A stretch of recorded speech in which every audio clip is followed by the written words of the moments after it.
და ყველა ის სიმპტომი, რომელიც გარკვეულ სიგნალებს გვაძლევს ხოლმე და ჩვენს შესაბამისად უნდა ვიმოქმედოთ. მაგალითად, არის შემოგვიერთთან. კი. ნინო, რომელსაც პრინციპში რუსთავის ტელემაყურებელი ძალიან კარგად იცნობს და მომენტალურად ჩვენ წელში გავიმართეთ და დავიწყეთ ჩვენს ჯანმრთელობაზე. ვცდილობთ გამართულები ვიყოთ.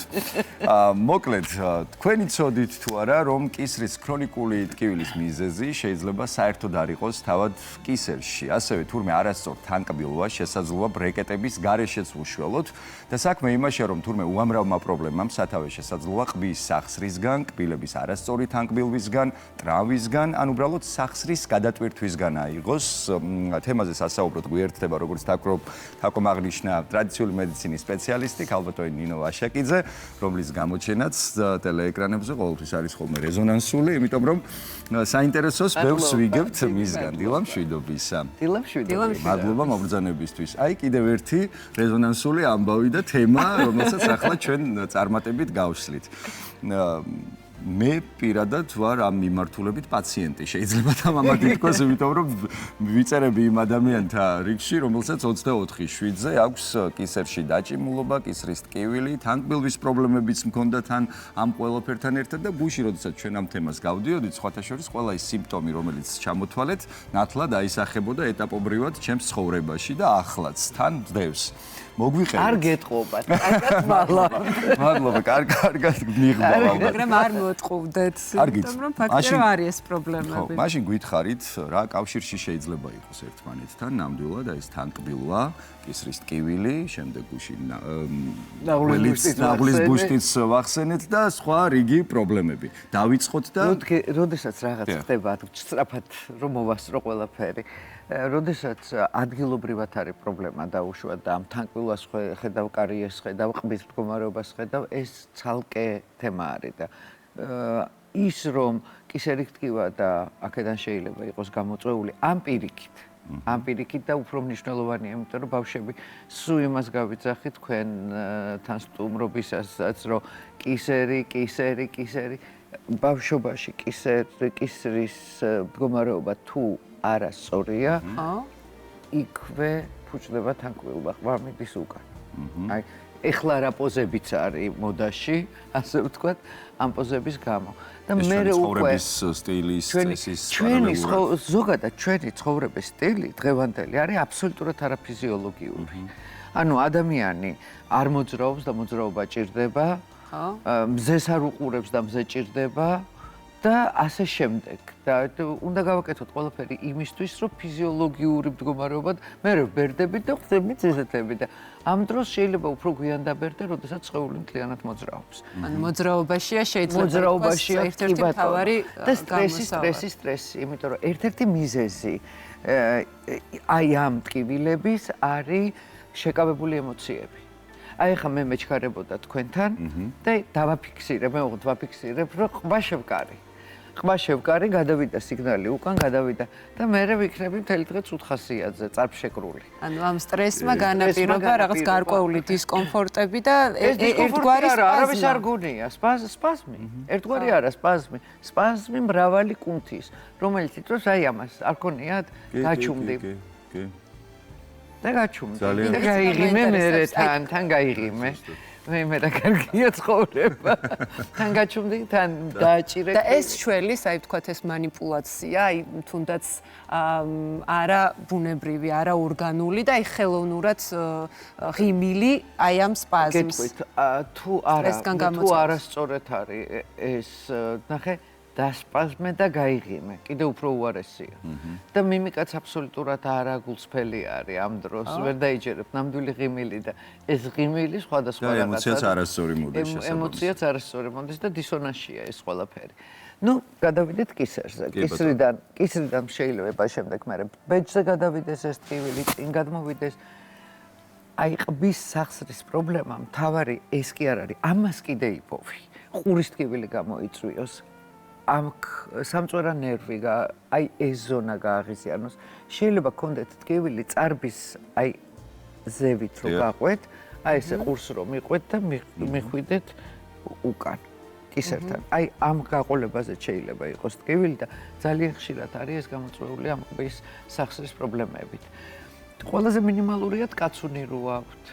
აი მე ყვა მომივარდა, აი მსგავსი რაღაცები ადგილობრივს უფრო მიხედავ, მიაკითხავ სტომატოლოგს და რაღაცა ზომებს მიიღებ, მაგრამ შენ რო სიგმოიდური ნაწლავი გაღიზიანებული და თურმე ყბის ბრალია შესაძლებელია რომ ერთი მეორეს აი ამას როგორ უნდა მივხვდეთ ჩვენ რომ აი რაღაცა ვეძებს დავუშვათ ერთ პრობლემას მკურნალობთ იმ კონკრეტულს და ამ დროს თურმე რაღაც პრობლემა მოსავალი წერტილი არის სულ სხვა რაღაცაში იცი რა არის სულ იმას ვამბობ რომ არ უნდა ეძებოს როდესაც მიხვალ ეხა მაშინ ეძებ ექიმებში რა თქმა უნდა იმიტომაც საუბრობ ეხლა რომ ვინმე თუ იპოვა საკუთარ თავში ეს ყველაფერი ერთად შეიძლება აქაც ეძებოს თუ ვერ იპოვა სხვაგან შეიძლება აქაც ეძებოს მაგრამ ბავშვობიდან უნდა გამოუმუშაოთ. აი ეს მინდა და მეკითხა. ანდეგობა. ბავშვობიდან უნდა იყოს კულტურა. მაგალითად, ჩემი 4 შვილიდან. აი თქვენი შვილების მაგალითი მოყევით, მე არ ვსვამდი სპეციალურად შეკითხვას. ჩემი 4 შვილიდან 3 შვილთან და ჩემი და ბავშვები უპატრონოდ ყავს მიგდებული კვილები რა დღეში აქვს. არაუშავს მაცალეთ და 15 წლის ასაკში ყველას გაუსწორდა თანკბილვა. მართალია მე ერთს დაერღვა უკვე ძალიან სიბზნის კბილები გაეზარდა და არ მიხედა და თანკბილვა დაირღვა, მაგრამ ეს სხვა საქმე არის. და რის ხარჯზე გაუსწორდათ მათ? მოძრავები იყვნენ, სულ ვარჯიშობდნენ, ოღონდ ის კი არა, რომ რაღაცა პროფესიულ არა სპორტ დარბაზი და არა ტრენაჟორები დაუშვათ, არამედ სპორტ დარბაზით, ბატუტით, თხილამურით, ანუ ის სადაც გიხარია აქტიური ცხოვრების წესი. ამიტომ ყველას აქვს არაჩვეულებრივი თანკბილვა. შეიძლება დავასუსტო ერთი რაღაც, თქვათ ადრეულ წლებში მათ ჰქონდათ თანკბილვა და ეს იყო შესამჩნევი, დარღვეული იყო და შემდეგ თქვათ მოზარდობის ასაკში, როდესაც უკვე კბილების აი ამ ჯანსაღი ცხოვრების წესის საშუალებით და დახმარებით ეს ყველაფერი თავისით გასწორდა? იმიტომ რომ სტრესს მიყვება კბილებიც. შეიძლება თანკბილვა გქონდეს კარგი, ყველაფერი კარგად გქონდეს და ერთშვენიერ დღეს სტრესის ფონზე ეს თანკბილვა წავიდეს. და ეს უკვე ყბის აი ამ დაჭიმულობის ბრალი იქნება, პირიქით უგუღმა. ანუ ურთიერთკავშირშია და გოგო იზრდებოდა მაშინ, როდესაც კოვიდი იყო, სახლში სავარძლის პოზა, ვერაფერი ვერ ქენი და ეს ყბა შევარდნელი და თავის ტკივილები, რა თქმა უნდა. და ჩემი პაციენტიც იყო, ჩემი კოლეგა, აბსოლუტურად ვენდობი, ახლა მე ვარ მისი პაციენტი თეზე რეკიძე, მივიყვანე და ერთ წელს გაძლევო, კისერი გაასწორეო და მერე ჩაგისვა ბრაკეტებს, იქ უკვე საჭირო იყო ეს. ერთი წლის თავზე ბევრად უკეთესად იყო თანკბილვა. და კისერს როგორ ვასწორებთ? კისერს როგორ ვასწორებთ და ბევრჯერ მაქვს თქვენ სტუდიაში ვარჯიშები. აი ეს კისრის ვარჯიშები, ტიბეტური ვარჯიშები. აი სახსრის, კისრის, არ ვიცი, ნებისმიერი ვარჯიში, რომელიც თქვა დაგვეხმარება ამ პრობლემების ყველაზე კარგი, რაც მოქმედებს თელ სხეულზე და მათ შორის ყბის სახსარზე, არის ყველა სახსრის ვარჯიში. ჩვევად თუ გექნებათ, რომ აი დაუშვათ ეს, ოღონდ ორივე მიმართულებით. ეს ყველაფერი, აი ამ ადგილზე ნახეთ, ეხლა გეტყვით, რომ ეს ყველაფერი არ არის საოცრება. ეს ყველაფერი არის ჩვეულებრივი ექიმობა და ჩვეულებრივი ანატომია. სახსრის უკან, ქვეშ, ყურის ქვეშ არის პატარა აი ორმოსავით ჩასავარნი ადგილი. აქედან გამოდის ცდომილი ნერვი. ცდომილი ნერვი გადის მთელ სხეულში. გადის კუჭთან, გადის ნაღლის ბრუში, ჩადის ფეხებში. ანუ არ არის წერტილი, სადაც ცდომილი ნერვის ტოტი არ მიდიოდეს. თუ აქ გაიჭედათ ცდომილი ნერვი, ეს სიგნალი შეიძლება მივიდეს ყველგან ისე რომ თქვენ ვერც მიხვდით, რომ აქედან მიდის ეს ცდომილი ნერვის სიგნალი. ერთ-ერთი ფანტასტიკური სადიაგნოსტიკო საშუალება და გარდა მაგისა სამკურნალო საშუალება არის აი ამ პატარა ორმოში თითქოს შესვლა, აი ყბის მასაჟება და მასაჟი. როდესაც იქ არის სერიოზული პრობლემები, ძალიან მტკივნეულია. აი მე არ მტკივა მიხარია. ნინო, იმიტომ რომ მე მგონი ხმა ბოდიში. ამიტომ ისე გავაკეთოთ ეს ვარჯიშები, რომ მაყურებელმაც გაიგოს თქვენი ეს თქვა. ერთ-ერთი არის ეს. მე ცნობილი ვარჯიშები ის რო არის, რომ კოსმეტოლოგებმა. ანუ აქ ვაჭერთ მხოლოდ ხელს მეც არაფერს აჭერთ, ოღონდ სიღმეში შედიხარ და თან ამასი ხო. ან წრიულ მოძრაობასაც აკეთებ, იმიტომ რომ ეს ყბის სახსართან არის დავაზუსტებ დაკავშირებული თუ კისრის ორივესთან დაკავშირებული. ორივესთან, იმიტომ რომ აქედან შემდეგ კისერზე გადადის ეს ყველაფერი და ჩადის კუჭის არეში. რა სასიამოვნოა ესე. მე მაგალითად ტვინში მივიდა სისხლით, ხო? ძალიან სასიამოვნოა. მე ყველაზე მეტად აი აქ სიამოვნებს ხოლმე. კი ბატონო, ესეც აქედანაც შეგიძლიათ ყბის სახსარი გახსნათ და პირიქით. ხო, ხო. კისერიც გახსნათ. ნინო, ეს ვარჯიშები თქვათ არის თუ არა რეკომენდებული, რომ დღის განმავლობაში ინტენსიურად ვიკეთოთ და თქვათ აალაგებს თუ არა აი იმ პრობლემებს, რომელიც დაგეხმარება, ეხლა აგილაგებს ასე ვერ იტყვი, იმიტომ რომ მაგრამ შეამცირებს. მე თვითონ ამ წუთას სტრესის ფონზე, იმიტომ რომ ანუ აი ეს დიდი სტრესი გადავიტანე და 3 წლებია ესე დავდივარ, იმიტომ ყველას გაუკვირდათ, რომ სახსარი ნორმალურ მდგომარეობაში მაქვს და არ ჩაიკეტა, არა, იმიტომ რომ აი ეს ჩვევები მაქვს. ეს ჩვევები მაქვს, თორე ჩემთანაც იქნებოდა პრობლემა. აი საუბრობდით ასევე ჩვენ ნაღველზე, რომ შესაძლოა ნაღლის ბუშტის გააკეთება. აი იგივე ცდომილი ნერვი ჩადის ნაღლის ბუშტში და თუ მარჯვენა სახსარს ვერაფერს ვერ უკეთებ და გადაიღეთ უკვე კატ, გადაიღეთ რენტგენი, იქ არაფერი არ არის და თქვენ სახსარი ტკივად, ყურში გადადის ტკივილი, ეძებეთ ნაღლის ბუშტში. ოღონდ ნაღლის ბუშტში ნუ ეძებთ ონკოლოგიას, ნუ ეძებთ ლოდებს. ნაკეცი ნაღლის ბუშტი, ანუ ფუნქცია ნაღლის ბუშტის დარღვეული განაპირობებს უკვე ამ სახსრის პრობლემას. მარცხენა ყბის სიგმოიდური ნაწლავი. ანუ აი აქ სიგმა არის და აი აქედან აქ ის ცდომილი ნერვი აქ ჩამოდის. ფეხის მეოთხე თითი შეიძლება ჩაერთოს ამ ამბავში. და იქედან დაგარტყას, აი იმიტომ ნაღლის ბუშტი იქეთაც ადის და ზევითაც. ეს შეიძლება რომ ჩვენი ვთქვათ, ჩვენი ძალებით მოვაწესოთ. აი თუნდაც ამითი დააკვირდეთ და მე ყვება, რა თქმა უნდა. ამიტომ არის ყველაზე მნიშვნელოვანი ადამიანის სხეულში არის მუცელი, ანუ ყვება და ხერხემალი, ანუ მოძრაობა. ორი მთავარი ნაწილია, რომელიც ფიზიოლოგიურ მდგომარეობას რომ უნდა დაუბრუნდეთ, ანუ ვიმოძრაოთ და ჩნდება ერთი შეკითხვა და დარწმუნებული ვარ ჩვენს ტელემაყურებელსაც გაუჩნდებოდა იგივე.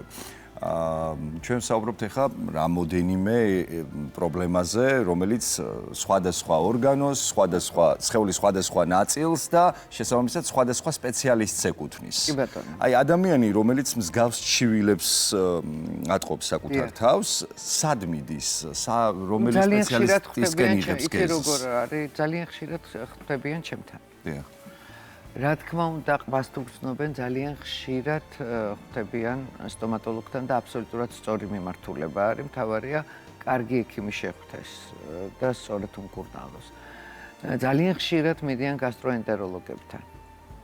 ანუ ეს ყველაფერი არის ვერტებროლოგებთან. და ამ ბოლო დროს იმიტომ მოიმატა დაუშვათ ჩემნაირ სპეციალისტებთან მიმართვიანობა, იმიტომ რომ ერთდროულად ბევრი რო გროვდება თან იცი რა არის პაციენტი დაბნეულია მივიდა ეხოსკოპიაზე ვეუბნება ექიმი რომ არაფერი არ ჭირს ჯამთელი ხარ გეჩვენება და რა ამ დროს არის დისკომფორტები ამ დროს ფუნქციური დარღვევაა იმ ნაღლის ბუშტის და დაუშვათ კენჭი არ არის არაფერი პოლიპი არ არის მაგრამ ნაკეცი არის და ეს იმას ნიშნავს რომ ნაღლის ბუშტი ვერ ასრულებს თავის ფუნქციას. ნინო ასაკის მატებასთან ერთად აი იგივე ყბის სახსრის პრობლემები, კისრის ტკივილები იმას. აი გუშინ მეუბნებოდა ჩემი ერთი ახლობელი როგორ თქვა ეს სიტყვა თქო ვერ გავიხსენე პრაკლატკებს რო ხმარობენ იმაში პროფილაქტიკებში. მე მითხარ რეზინა იხმარეო და ეხა ვიხმარამ რეზინას დათო დიდი მადლობა. მანქანას ერთი წელი რო დააყენებ. უმოძრაოდ. ხო, ეს რეზინები ცვდება და ხმება. და რო გაატარებ, მე ერთი 6 თვეში გაგიფუჭდება. იგივე მდგომარეობაშია ადამიანის სხეული და აი ამ შემთხვევაში ეს ზონები არის სახსრები. ხო, სახსრები და თუ გამოცვლის შესაძლებლობა აქვს. ხო, ყველა პროფესიო ჩემი თაობის. რა მიმართულების პროფესიული სპორტიც არ უნდა ყოფილიყო, იწყებოდა აი ამ ვარჯიშებით რაც გითხარით და იგივე ფეხი მოყვები და თუ სადმე სახსარია წრიული მოძრაობა ერთ მხარეს, მეორე მხარეს, რომ ეს ყოველდღიურად მუშაობდეს, მაგრამ ეს წელიწადში ერთხელ კი არა. ყოველ დღე ჩვევა, ზიხარ, აი აქ დაუშვათ. არ ხარ ეთერში დაატრიალე ხელი, დაატრიალე ფეხი. კისერს ნუ დაატრიალებ. კისრით აი ნასწავლი მაქვს და გავიმეორებ, ნახე. ეს მოდ იგძენი დედა რა ხა პირიქით, ნახე. ხო კაია. ძალიან. და მე ოღონდ იცი როგორ, აი ახლა გადაუშვი შეცდომა ბოლოს. გადაიქნიეთ, კი არ უნდა გადაიქნიო, კუნთით თაკეთებ ამას, აი. კუნთს ხვდები ხო, რომ კუნთი დაიჭიმა. კუნთი დაიჭიმა კიდეც და მუშაობს. შემდეგ არის, ნახე. ძალიან სასიამოვნო. გვაქვს რამდენიმე წამი, და ერთი წამი მინდა კიდე გაჩვენოთ რამე. ერთი წამი გვინდა აი დაუშვათ ეს ტკივილი აქედან ადის. ხო. აქ და შემდეგ ადის აქ. პირდაპირ გადადის ტკივილი ამ სახსრიდან ყბიდან ზევით. და ამას განაპირობებს საღეჭი კუნთები. აი ამ საღეჭი კუნთი, ნახეთ რა უნდა აქედან იპოვი, აი რა დაჭიმა, აი გამაგრებულია და აი ესე ჩამო. ქვემოთ წამოვიღოთ? აი ესე ქვევით მოგახლა. აი ნახე არა, ქვევით მოგაქვს. აი ნახე. აი აქ. და აქედან ქვემოთ. და აქ არის ლიმფური სადინრები და თუ რამე ნაგავი არის. მედიცინის მიმდევრები არ გეტყვიან, არა. შენიშნას მოგცემენ, იმიტომ რომ სულ როგორ გეკადრებათ. როგორ გეკადრებათ. როგორ გეკადრებათ პირიქით და ტკივილი თავისთავად. არა, მარტო ტკივილი არა. ესეც ახალგაზრდავებს. ამ მიმართულების კუნთის დაჭიმვა, სახეს ვავარჯიშებ. ესე იგი, ქალბატონინო, თქვენ საჭირო ადამიანი ხართ. მეორეს გაჩვენებ და მესამეს და გავიქცევი. აი ეს, ნახეთ. აი წარბის თავიდან იწყებთ და აი ესე და გავყავს. გავყავს, გადავდივართ ყურის უკან და მივდივარ წრიულად მივდივართ და თავის ტკივილიც იხსნება ამ დროს და მესამე ვარჯიშია აი ესე დაადებთ ხელს. აქ არის უკვე საფეთქლის კუნთი და საფეთქლის კუნთი შეიძლება იყოს დაჭიმული და აი ესევე ჩამოგვაქვს ქვემოთ. ესეც ქვემოთ. ძალიან დიდი მადლობა. ჩვენ ეს თემა ვერ ამოვწურეთ და თქვენ კიდევ ერთხელ მოგიწევთ ჩვენთან მოსვლა. უღრმესი მადლობა ქალბატონინო. ნინოსთან შეხვედრა ყოველთვის ესეთი საინტერესოა ხო?